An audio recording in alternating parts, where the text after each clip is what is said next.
Strange Tales from a Chinese Studio, Story 23. Imagine, if you will, that you were the sole inheritor of this sprawling, just magnificent family estate. Oh, like a real architectural marvel. Exactly. The kind of place with generations of history, countless courtyards, grand pavilions. But, and here is the catch, over the decades, it has fallen into severe disrepair. Right. The family wealth has just completely dwindled. Yeah, and you've moved out. You moved to a much more practical, modern villa, and you've basically allowed these vast ancestral gardens to just overgrow with dense, suffocating weeds. Just completely letting nature take it back. Right. The intricately carved wooden doors are literally rotting off their hinges. The paint is peeling away in sheets, and the corridors are filled with nothing but cold drafts. It sounds incredibly bleak. It is. But then, the caretaker you left behind, because you did leave one guy there, he brings you a really disturbing report. Oh, of course he does. He says that in the dead of night, strange noises are echoing from the abandoned upper pavilions. See, that is the quintessential terrifying premise. The architecture itself actually begins to vocalize its abandonment. Yes, and it paints a very specific picture of dread for you. I mean, you are hearing heavy double doors groaning open on their own. Ugh, horrifying. You are hearing muffled, rhythmic laughter echoing down halls that haven't seen a human footprint in, a decade. Right. You even hear the faint melodic pluck of stringed instruments just kind of bleeding through the darkness. That is deeply unsettling. So eventually you build up the nerve to investigate, right? You traverse the overgrown paths, you slip through the shadows, bracing every muscle in your body to face whatever blood-curdling, monstrous entity has laid claim to your ancestral home. You're ready for a fight. You are. You throw open the door to the pavilion and, well, you don't find a monster at all. No, you find a scene that completely shatters the psychological preparation of a horror narrative. You find a family of squatters, but, calling them squatters feels entirely inadequate here. Yeah, definitely not the right word. Because they are not huddled in the cold. They are hosting an impeccably polite, brilliantly illuminated, fully catered, high society dinner party right in your ruined building. It's so absurd. And the moment you break into the room, instead of bearing fangs or launching some supernatural assault, the patriarch of this trespassing family just immediately offers you a seat. Right, he pours you a cup of fine wine. Yeah. And he attempts to network with you by casually bringing up a piece of obscure historical literature your grandfather wrote. I love it.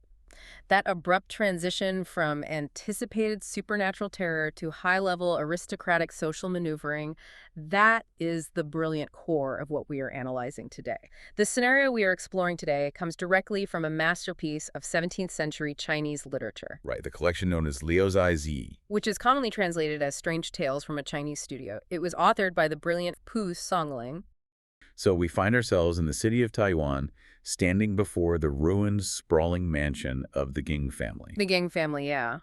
They were once a prominent, influential household, but they have experienced a really steep decline. The estate is vast, interconnected, and just almost entirely empty. The family has relocated, leaving behind a single elderly caretaker to guard this massive complex. Which is ridiculous. I mean, leaving one elderly man to guard a decaying labyrinth of pavilions, that's less of a security measure and more of a nominal assertion of a property line. It's just for show. Exactly. It highlights the Ging family's hubris. They no longer have the vitality or the numbers to inhabit the space, yet they just absolutely refuse to relinquish their conceptual hold over it. But nature doesn't care about your concepts. Right. In 17th century Chinese spatial philosophy, an uncultivated space, like a space devoid of human energy, or creates a vacuum. And nature abhors a vacuum. And so does the supernatural. The empty architecture practically invites entities to just cross the boundary and reclaim the territory. And the haunting escalates precisely because of that vacuum. The servants who occasionally have to cross the grounds at night are driven to the edge of madness. Because of the sounds. Yeah, the sounds of this unseen family. The laughing, the singing, the distinct sounds of a vibrant household operating in the dark. It's terrifying for them. The humans are paralyzed by fear, except for one specific individual. Yes. A nephew of the family, a young man named Geng Gubing.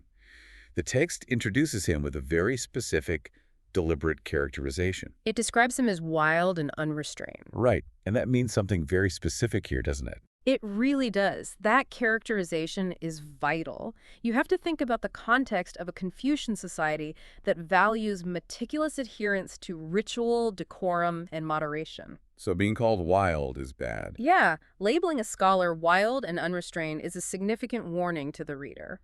Jiang Huabing possesses the intellectual pedigree of his class, but he entirely lacks the temperance. He does not respect traditional boundaries, Not at all, whether they are social, physical, or supernatural. which explains what he does next. He practically begs the caretaker for a confrontation. He's looking for a fight. He tells the old man to immediately report any anomalous activity. And of course, the anomaly arrives. One night, the caretaker observes a steady, unnatural light glowing from the upper floor of one of the deepest, most abandoned buildings in the complex. So he rushes to inform Geng, but he actually begs Jiang not to investigate. The old man is terrified of what that light represents. But Jiang completely ignores the warning. He's propelled by that wild, unrestrained arrogance we just talked about. And the journey he takes from his quarters to that illuminated pavilion is heavily symbolic, isn't it? Oh, absolutely. The text emphasizes that he does not walk down a manicured corridor.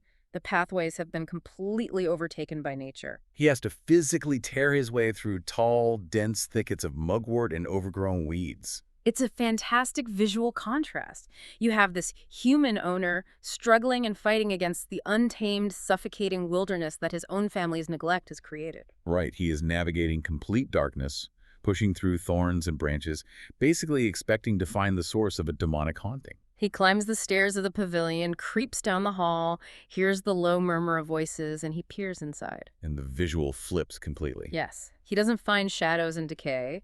He finds a room illuminated bright as day by two massive burning candles. The sudden introduction of brilliant light is just a structural shock. It is. Inside that room, Jiang does not find the chaos of the wild. He finds the pinnacle of civilized order. There is a family of 4 seated around a banquet table laden with fine meats and wine.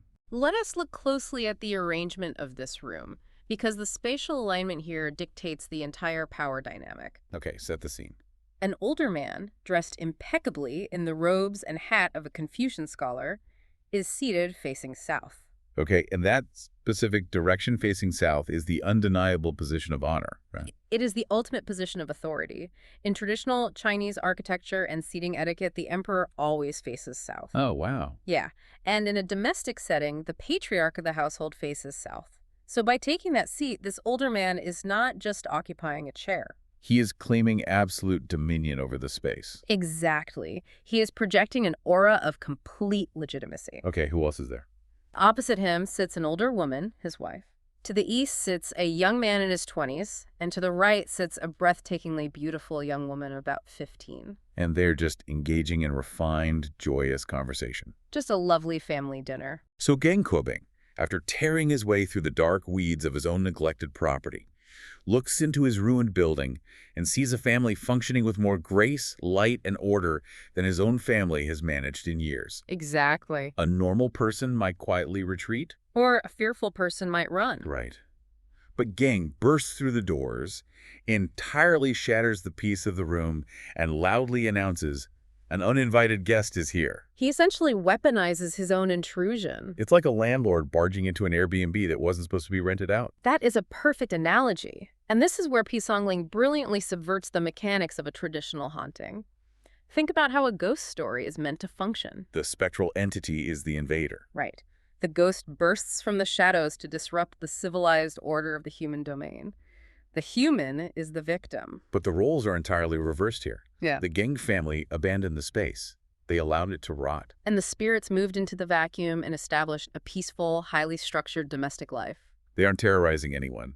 They are literally just having a private dinner. So when Geng kicks the door open and shouts, he becomes the terrifying apparition jumping out of the darkness. He becomes the monster terrorizing a family in their home. It forces us to ask you, the listener, why does Geng feel so emboldened? Is this a display of extraordinary bravery against the supernatural, or is it a manifestation of overwhelming class entitlement? Because he feels a sense of ownership over the ruined property. Yes. Geng is operating under the legal assumption of ownership. His family holds the deed to the bricks and the wood. But from the perspective of the spirits, true ownership is established through occupancy, cultivation, and use. Exactly. So Gang's bravery is actually just the audacity of a landlord who discovers a deposed king holding court in his empty throne room. And rather than being awed, he simply demands to know why he wasn't invited to the banquet. It's so incredibly arrogant. The intrusion triggers absolute panic. The women and the young man immediately scramble and flee into the shadows to hide. Just terrifying. Yeah. The only person who remains is the patriarch, the older man in the scholar's hat, who stands his ground to confront the intruder. This sets off an interaction that sheds the tropes of horror entirely. It morphs into this high-stakes, incredibly tense negotiation of status. The older man, who introduces himself as Mr. Hugh, attempts to establish a boundary. He asks Geng, quite reasonably, who he is to violently barge into someone's private quarters. He is relying on the universal law of hospitality and privacy. But Geng's response is just dripping with entitlement. He looks at Mr. Hugh and says, "This is my house, and you have occupied it. You were sitting here drinking fine wine, and you didn't even have the courtesy to invite the host. Aren't you being incredibly stingy?" I mean, he is literally calling these supernatural trespassers cheap for not catering to him. It's unbelievable. But notice how Mr. Hu studies Ging in that moment. Hu looks at him and calmly points out a technicality. He says, "You are not the master of this house." Here knows the hierarchy. He does. He knows Ging is merely the nephew, not the patriarch who holds the ultimate authority. And Geng acknowledges this. He admits he is the wild scholar, Geng Kobeng. And the moment that identity is confirmed, Mr. Hu executes an absolute masterclass in de-escalation. The tension instantly evaporates from Hugh's demeanor.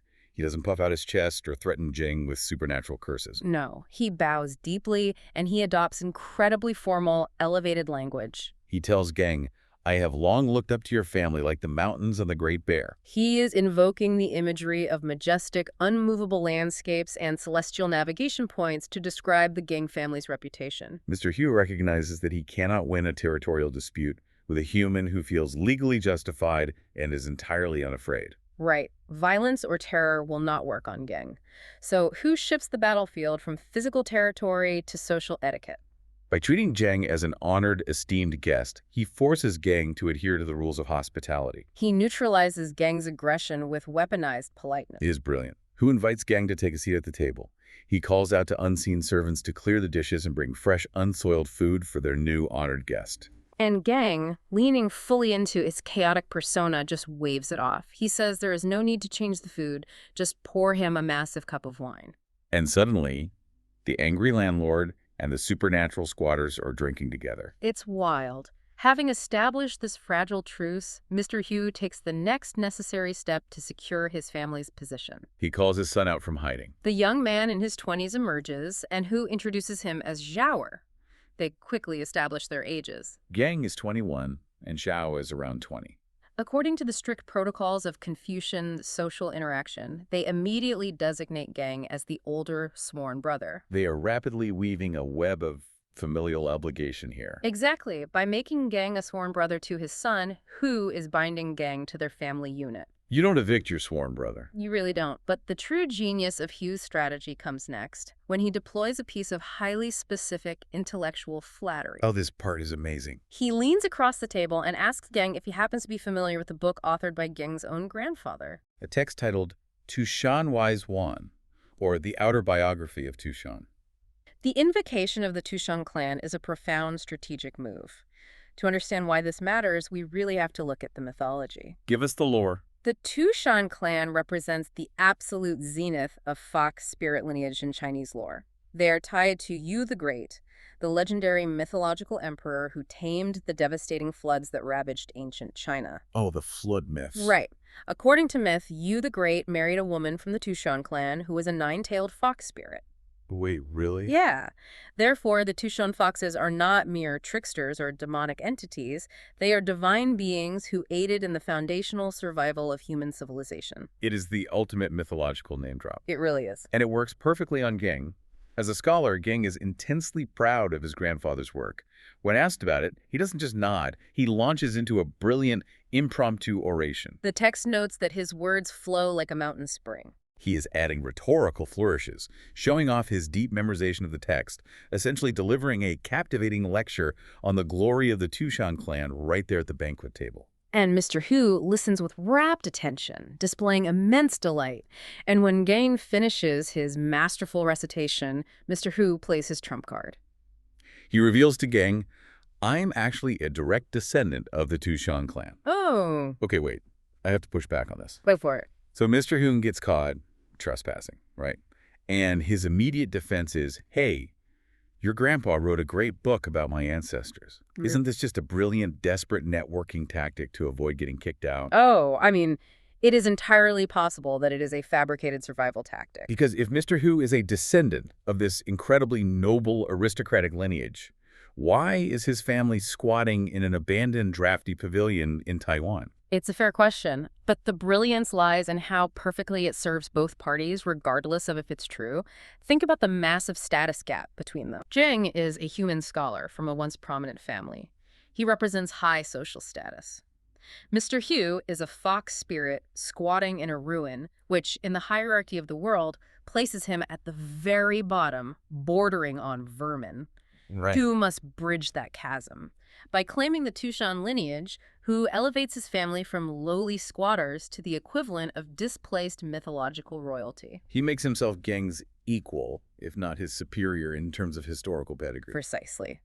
But even more crucially, Mr. Hu provides profound validation for Geng's grandfather. How so? Well, Hu laments that his family lost their genealogical records during the chaos of the Tang dynasty. Oh, how convenient. Right. Yeah. He tells Geng that if it were not for his grandfather's meticulous scholarship and Geng's brilliant oral recitation of it just now, his own family would have lost the memory of their glorious ancestors. Wow. Hu is telling Zheng, your family's academic theory is the actual lived history of my people. It is a flawless synthesis. The human scholarship validates the spirit's nobility, Yeah. and the spirit's existence validates the human's intellect. It's an intoxicating level of flattery, and Geng is completely disarmed by it.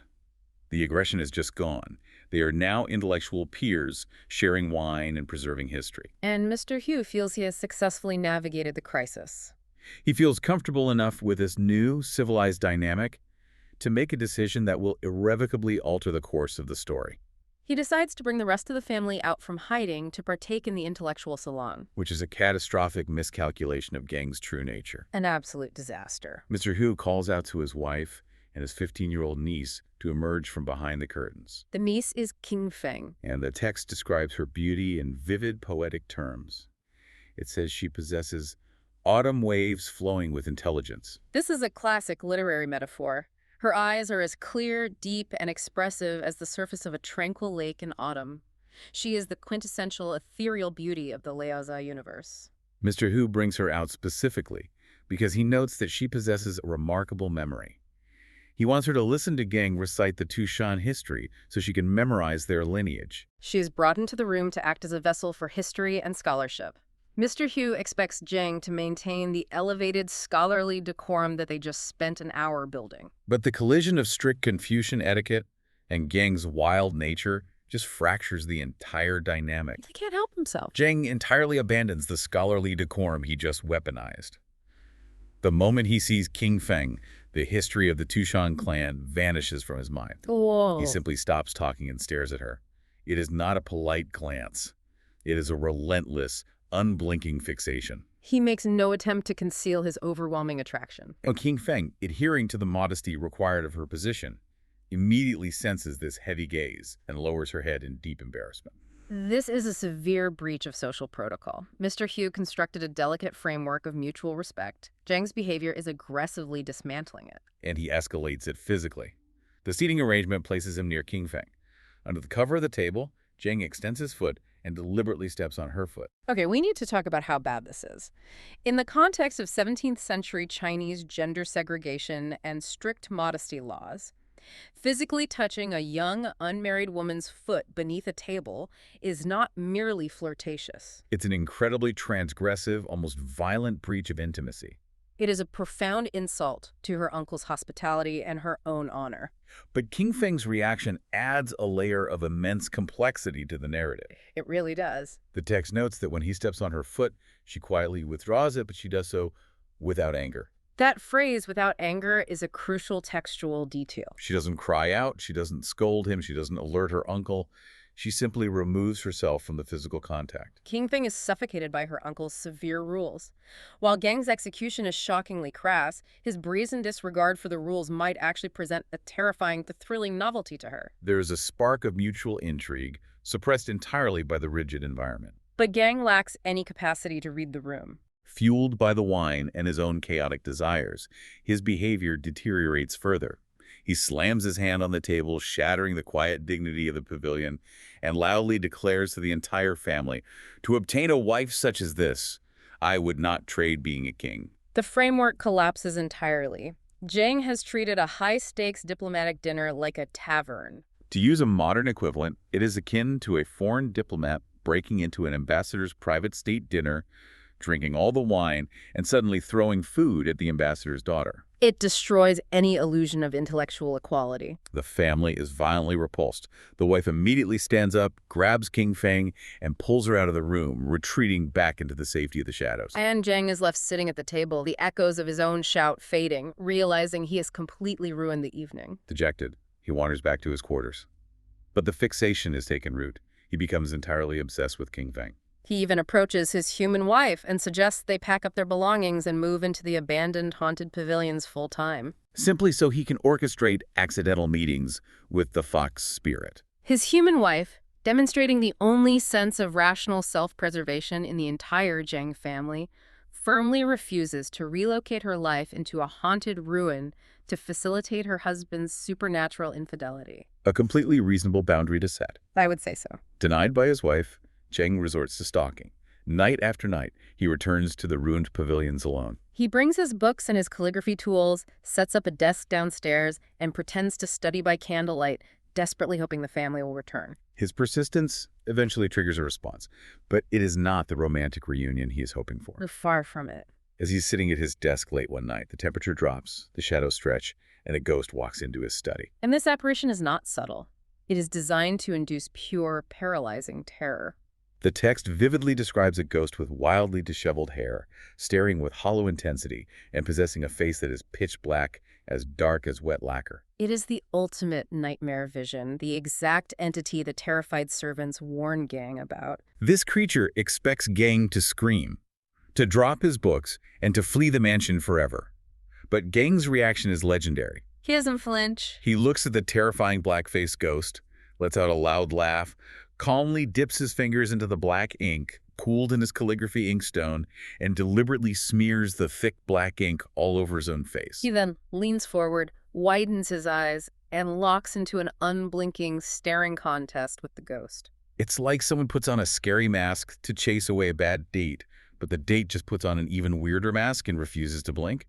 That's exactly what it is. The mechanics of this scene require a deep dive into theatrical symbolism and the psychology of fear. Break it down for us. First, let us look at the uncle's strategy. The ghost is, of course, Mr. Hugh in disguise. Right. Hugh is attempting to enforce a boundary that his diplomacy failed to protect.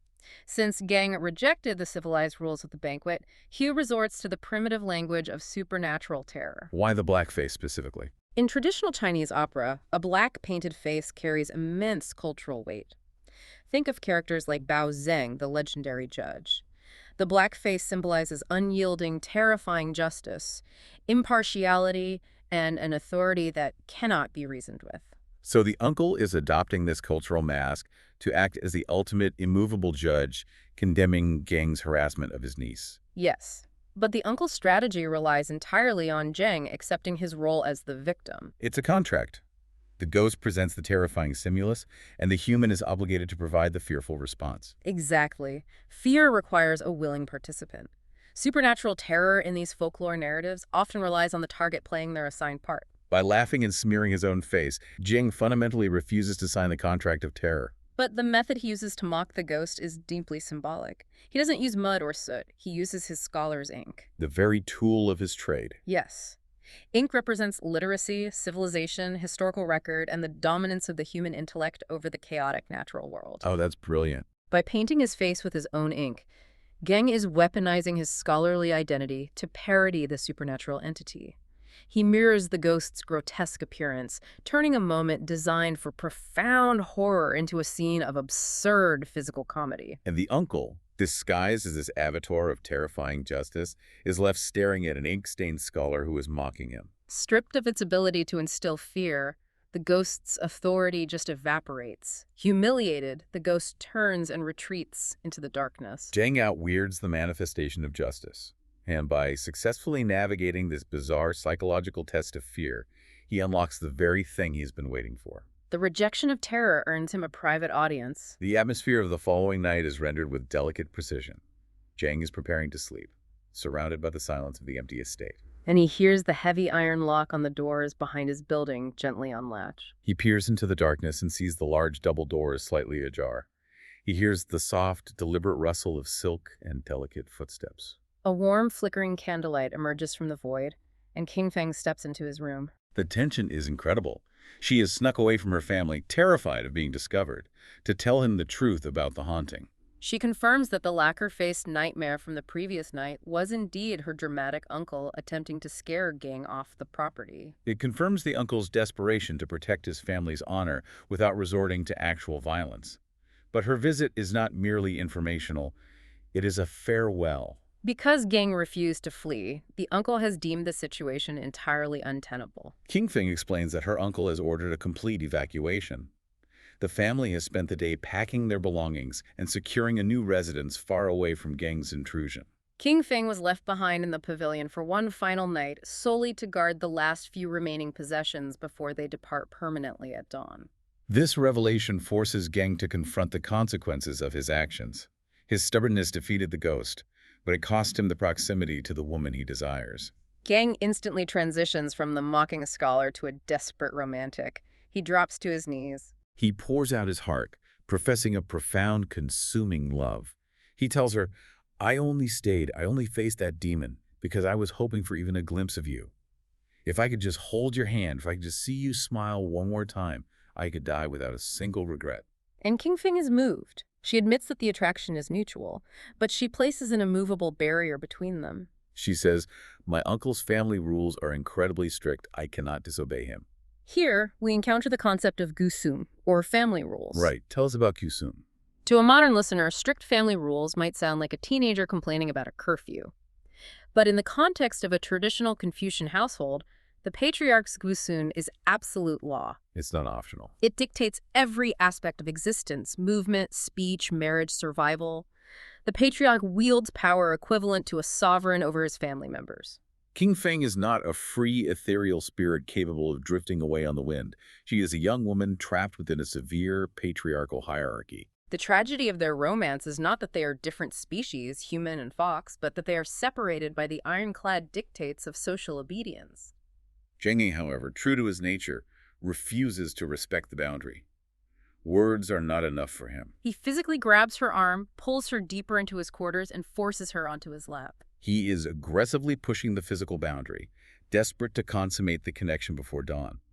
She protests, warning him that their time is over, that tomorrow she vanishes forever, making this risk utterly pointless. And as they are entangled in this desperate argument, the absolute worst-case scenario materializes. The uncle returns unexpectedly, He catches them in the exact situation he has been trying to prevent. and the polite, scholarly demeanor Mr. Hu displayed at the banquet is entirely gone. He is consumed by a violent, righteous fury. He glares at King Feng and screams, "You lowly creature disgracing my doorway, if you do not leave this instant, I will take a whip to your back." King Feng is paralyzed by shame and terror. The text notes she cannot even utter a word in her defense. She simply hangs her head, weeping silently, and hurries out of the room. The sudden shift to the threat of physical violence, the whip, underscores the brutal reality of the patriarchal authority we just discussed. When the family's honor is compromised, the intellectual facade drops, revealing a foundation of coercive control. But this moment of violence is also the crucible that redeems Gang Kubing. How so? Well, throughout the narrative, he has been arrogant, intrusive, crass, and selfish. But when the uncle's wrath is directed at King Feng, Gang does not cower and he does not mock him. Right. He physically steps between the uncle's anger and the retreating girl. He shouts, "The fault is entirely mine. What does this transgression have to do with King Feng? If you forgive her, you can bring out your saws and axes, and I will gladly take the punishment of torture myself." This is the pivotal evolution of Ding's character. He transcends his base, drunken lust, the earlier desire to trade a kingdom for a beautiful wife, and demonstrates genuine sacrificial affection. Offering to face saws and axes tools of brutal physical execution proves to the uncle and to the reader that his feelings are profound. He is willing to endure the destruction of his own physical form to shield her from the consequences of his actions. The uncle absorbs this declaration in total silence. He offers no rebuttal, no forgiveness. He simply turns and leaves. And by the next morning, the mansion is completely, devastatingly empty. The laughing, the music, the lights, all of it is gone. The silence of abandonment reclaims the pavilions. But Jiang refuses to accept defeat. He executes an astonishing maneuver. He goes to his older relative, the legal owner of the estate, and officially purchases the deed to the ruined mansion. He uproots his entire human family and moves them into the desolate complex. Anchoring himself to the space, blindly hoping that one day King Feng might return. We really need to consider the profound spatial irony of this action. Jiang began this narrative by bursting into a room and loudly asserting his ownership over a space simply because his family name was attached to it. Now, he has formalized that claim. He has exchanged currency. He holds the legal deed. He exercises total, undisputed physical control over the architecture. I mean, ask yourselves, listener, think about this. Jiang physically buys the deed to the house, but the house is totally empty. Has he won the territory but lost the only thing that made the territory valuable to him? Yes. The architecture is dead. He essentially purchased a hollow victory. He successfully evicted the supernatural squatters, he secured the perimeter, but in doing so, he drove away the very essence, the very life force that made the territory desirable to him in the first place. He is the absolute master of a silent, decaying ruin.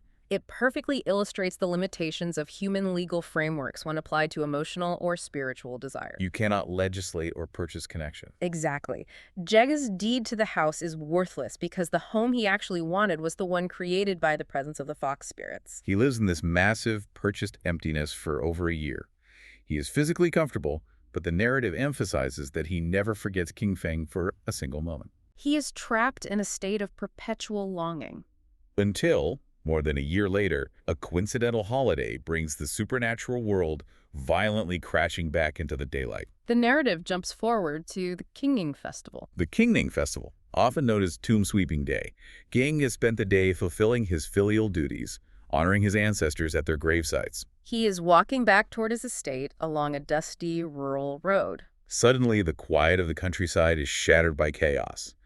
A pack of vicious village hunting dogs is aggressively chasing two small foxes down the road. The scene acts as a brutal grounding of the supernatural elements. Because before, they were so elegant. Right. Inside the darkened pavilions of the mansion, the fox spirits operated as elegant, aristocratic scholars and beautiful maidens. They possess the power of illusion and social grace. But here, exposed under the harsh sunlight of the open road, stripped of their architectural sanctuary, they are reduced to their biological reality. They are vulnerable, terrified prey animals entirely at the mercy of feral dogs. The illusion is completely shattered.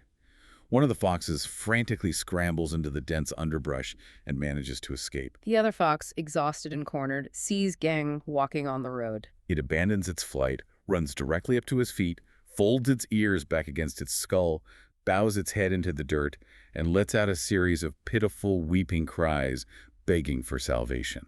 Gang is immediately moved by the creature's desperation. He opens his wide robes, scoops the trembling, dusty fox up from the road, hides it securely against his chest, and carries it all the way back to his estate. He bypasses his family, enters his private bedroom, firmly closes the door, and sets the dirty animal down on his bed. Instantly, the illusion reasserts itself. The fox vanishes, and King Feng is sitting on his bed. The visual whiplash is extraordinary. It really is. The transition from a desperate, dirt-covered animal begging for its life on a public road to a breathtakingly beautiful young woman seated in a private bedroom highlights the precarious dual nature of her existence. Gang is overwhelmed with joy. He demands to know how she ended up running for her life on the road. She explains that she had snuck out of her new home to play in the field with a maidservant, and they were ambushed by the hounds. She looks at Jiang, trembling, and says, "If it were not for your mercy today, I would currently be digesting in the belly of a village hound." But then her demeanor shifts. She analyzes the situation and says, "This terror is actually a profound stroke of luck. The maid managed to escape the dogs. She will undoubtedly run back to my uncle and report that I was torn apart and killed.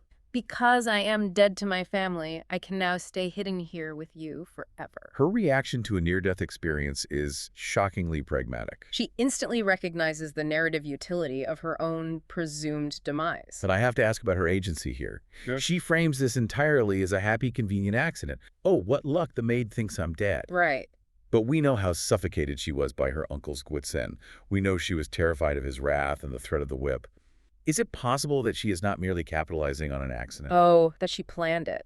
Is it possible that she orchestrated, or at least actively encouraged, this vanishing act to emancipate herself from her family's control? It is a deeply compelling avenue for speculation, especially when we examine the thematic resonance of the calendar. Right, it's Qingming Festival. This violent separation and rebirth occurs on the Qingming Festival, which is explicitly a day dedicated to the dead, a day for tending to graves and communicating with those who have passed on. It is incredibly potent symbolism that on the Festival of the Dead, King Feng chooses to functionally die to her old life. Whether she intended to be hunted by dogs, which honestly seems dangerously reckless, she absolutely seizes the opportunity the trauma provides. By allowing her strict authoritarian uncle to mourn her death, she severs the chains of patriarchal control. She elects to live as a secret concubine hidden on Geng's property, rather than return to the suffocating obedience of her uncle's household. She chooses the man who mocked her family with an ink-covered face over the family that raised her. It is a twisted,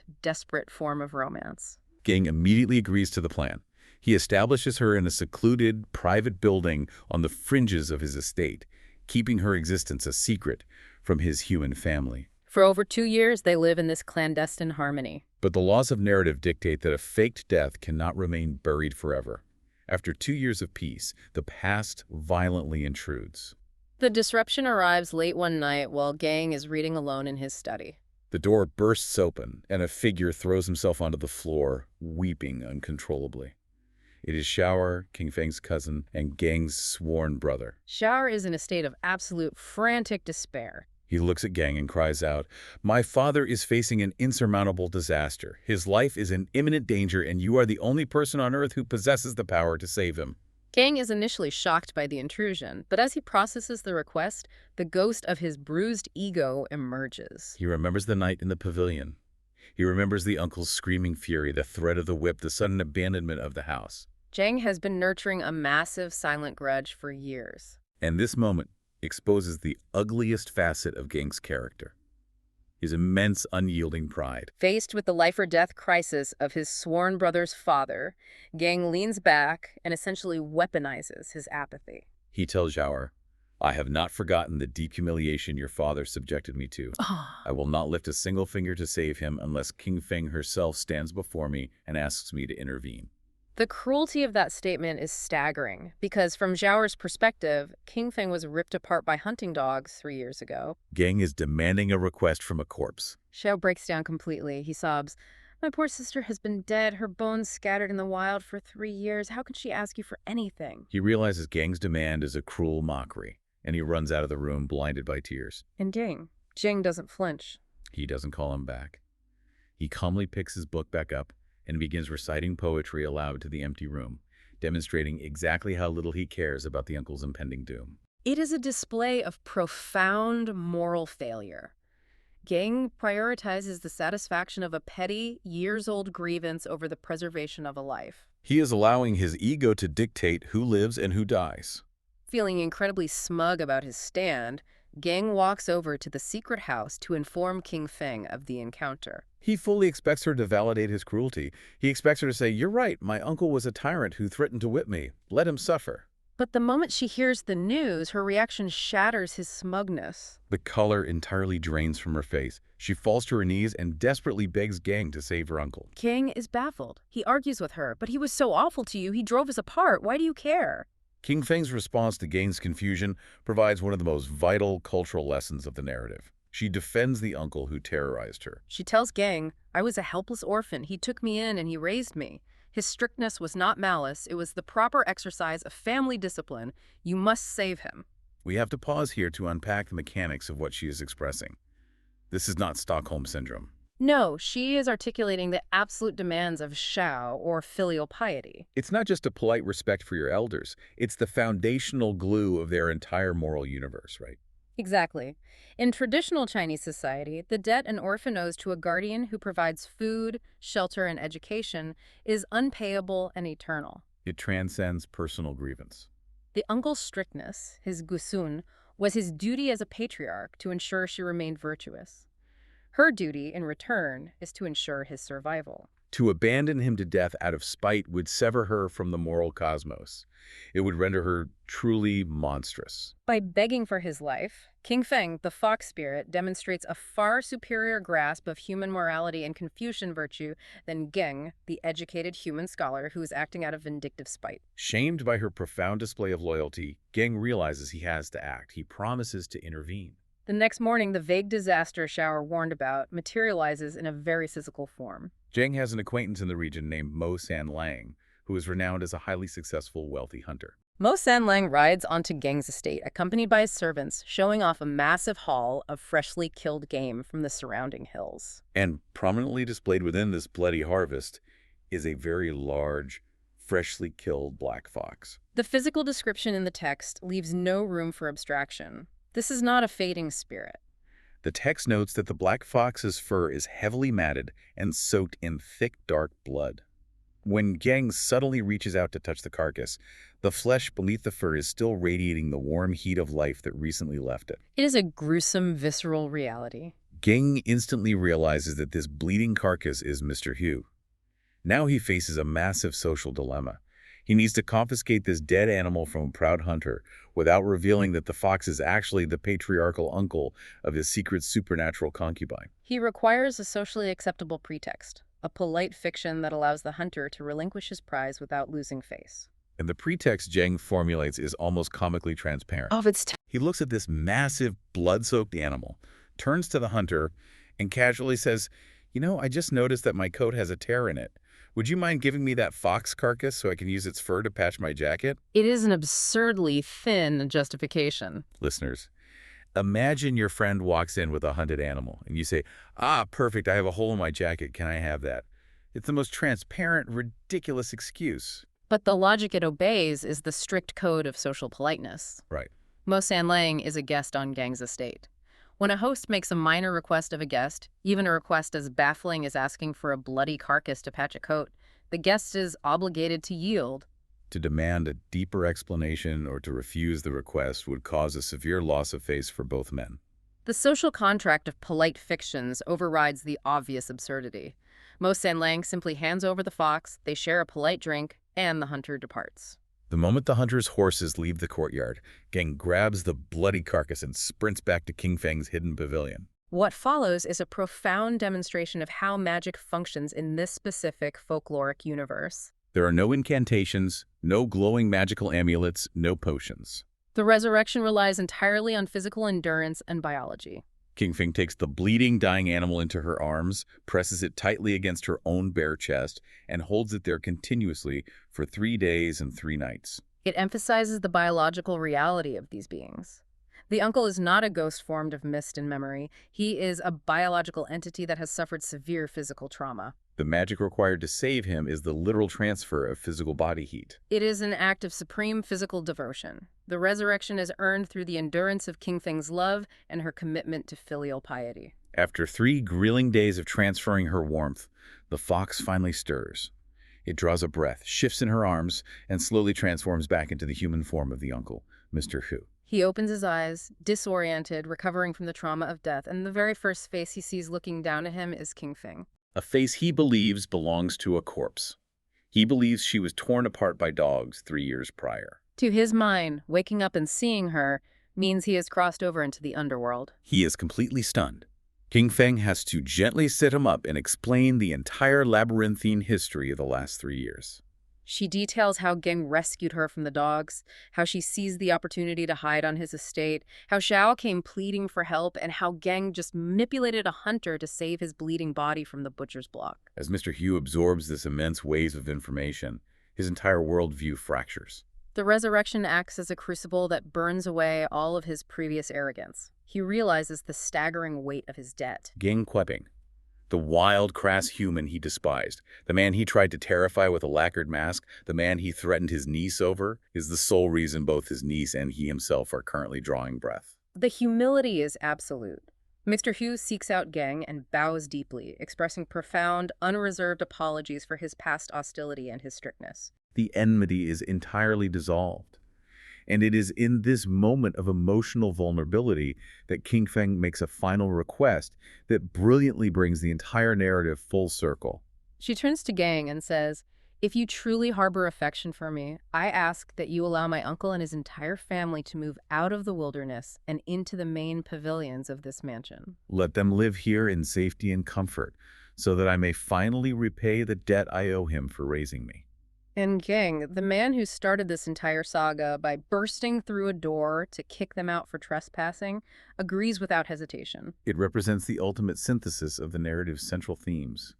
Look at the rigid boundaries that define the beginning of this story. There's a strict boundary between human territory and supernatural occupancy. There was a boundary between the role of the host and the role of the guest. There was a violent boundary between the severe patriarchal uncle and the chaotic, unrestrained scholar. By the conclusion of the story, every single one of those boundaries is completely dissolved. The uncle's family relocates into the grand pavilions that very night. And Pu Songling includes a beautiful, definitive line.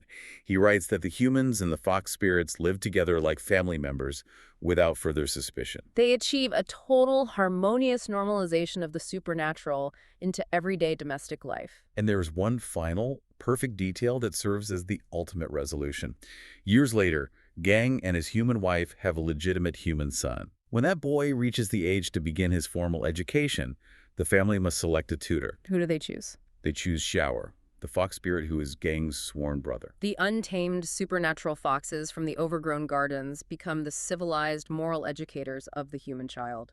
The text specifically notes that Xiao proved to be an exceptionally excellent and highly moral teacher. It is a breathtaking evolution. The narrative began with a bitter dispute over physical territory.